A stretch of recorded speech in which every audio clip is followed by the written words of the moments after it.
আমি তো জানি না কোথায় কি সেল আছে না আছে, আমার তো চোখ বেঁধে নিয়ে যায়, কোথাও নিয়ে আসে। আমি আশেপাশের বিভিন্ন সেলকে চিৎকার চেঁচামেচি আহাজারি বিলাপ, আমার বুক ফেটে যেত।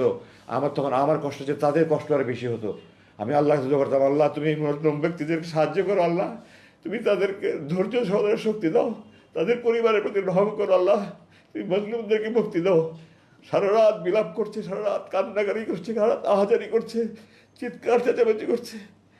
এগুলো সহ্য করার মতো নয়। আল্লাহ যে আমাকে এখন মানসিকভাবে সুস্থ রেখেছে কীভাবে, আল্লাহর রহমত। আমি যে মানসিকভাবে পাগল হয়ে যাইনি।